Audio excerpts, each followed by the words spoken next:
Oi, eu sou a Camila Cienfuegos e hoje vou começar uma série nova.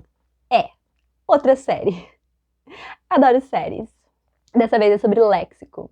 Eu sou formada em letras, como eu já disse várias vezes, sou professora de português e também sou professora de inglês. Eu tenho notado um certo purismo de alguma parte da população da internet, assim, algum resquício de Aldo Rebelo, que foi ministro do governo Dilma, eu acho, e ele queria colocar uma lei que proibisse o uso de palavras estrangeiras no Brasil. E isso é um absurdo. Eu tenho visto assim um movimento meio que de envergonhar pessoas que usam palavras de outras línguas no cotidiano. E eu entendo de onde vem isso, porque pode ser uma característica de classe, exatamente porque você usa palavras que outras pessoas não, que a maioria das pessoas não é capaz de entender.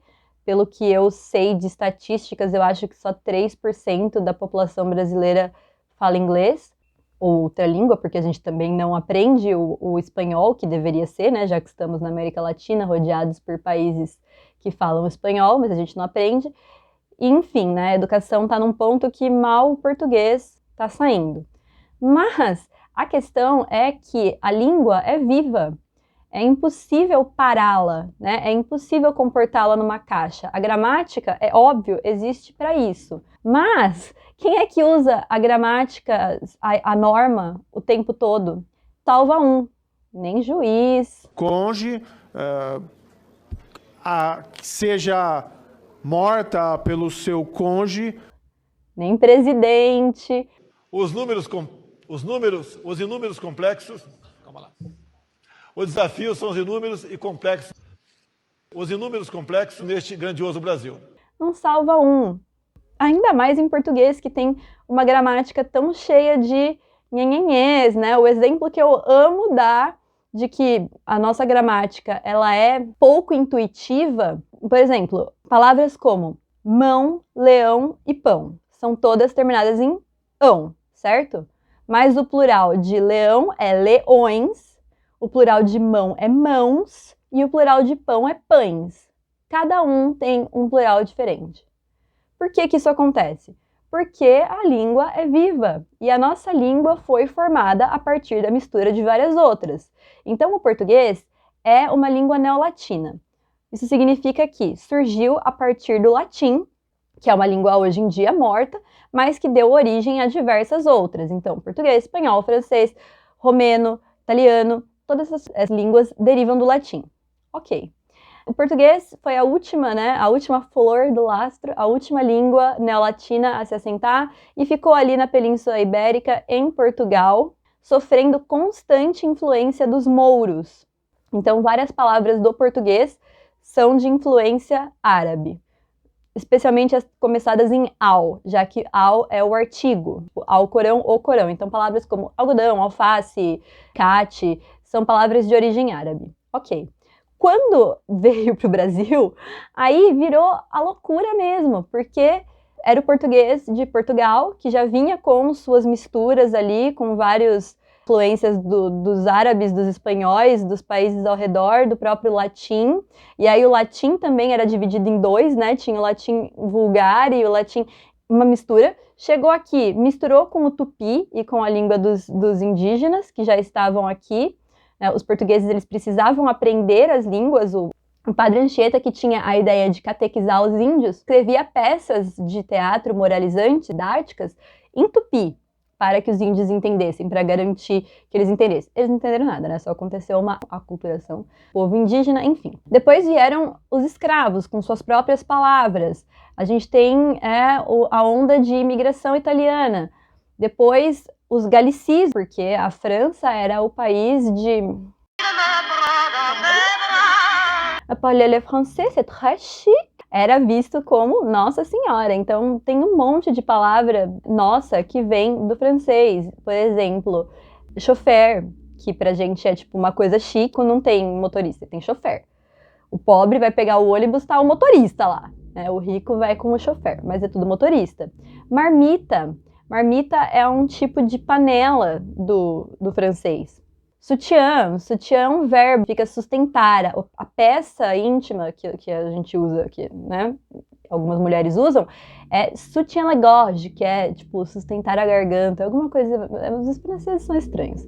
Abajur, lingerie, geralmente palavras associadas a coisas chique, são em francês. E isso acontece no inglês também, tá? A nossa sorte com o inglês é que a Bretanha, né, acho que nem era Inglaterra ainda, ficou muito tempo sob comando dos franceses, e daí a maioria das palavras, dos substantivos em inglês, vem do francês. Especialmente se for cargos chiques, coisas chiques. Então, tipo, governor, que é governador, president, presidente, judge, juiz, justice, pork. Todo mundo se mistura com todo mundo, né? As línguas se misturam, elas seguem um fluxo constante e imparável. E nós já temos no português, especialmente aqui do Brasil, a influência de diversas línguas. E essa tentativa purista de se agarrar ali, envergonhar as pessoas que usam termos em outras línguas no dia a dia, é um pouco, não sei, eu acho que pedante, eu diria. Porque eu, por exemplo, aquelas, né, tudo isso era para me defender. Eu, por exemplo, sou professora de inglês. Eu passo o tempo inteiro tentando me melhorar na minha profissão. Então, todo o conteúdo que eu consumo, todos os vídeos que eu assisto, é tudo em inglês, para ser uma profissional melhor. E eu passo o dia inteiro dando aula de inglês, falando em inglês com as crianças. E é óbvio que, na hora que você está falando, tem certas palavras que fogem, sabe? Elas simplesmente somem da sua cabeça. Eu acabo usando termos em inglês. Outra coisa, termos de tecnologia. É muito difícil traduzir, porque é muito rápido. Então a gente não teve nem tempo de pensar no negócio, tipo, ainda mais o Brasil, que é um país que não tem indústria praticamente, a gente é um exportador de commodity. A gente vai exportar soja para depois comprar shoyu, para depois importar shoyu. A gente exporta o bruto para comprar o produto final. Essa parte da tecnologia não é muito nosso forte. E aí a gente acaba ficando ali na mão das palavras estrangeiras. E os anglicismos já estão no português há um tempo. Quem não sabe o que é um shopping? Todo mundo fala que vai ao shopping, até o shopping chama shopping. E shopping em inglês é um verbo, comprar. To shop é o verbo comprar. O lugar onde você vai fazer compras, que a gente chama de shopping, eles chamam de mall. It's shopping mall. A gente pegou só a parte do shopping. O shampoo, o mouse, sei lá, notebook, palavras associadas à tecnologia, à moda, né? Então, coisas que se transformam com muita rapidez e que a gente não teve nem tempo de pensar, já fez, já foi, já passou, e a gente tá, tipo...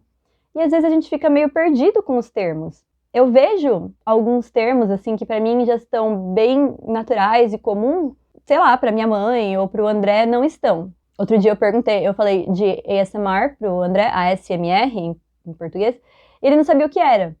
Aí eu falei, nossa, né, tipo, como assim? Aí eu falei, mãe, sabe o que é ASMR? Não. ASMR? Não.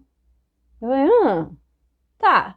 É óbvio que nós vivemos em bolhas, que às vezes as coisas parecem muito óbvias na nossa bolha, parece que tá bombando alguma coisa, e o outro não tem nem ideia do que é.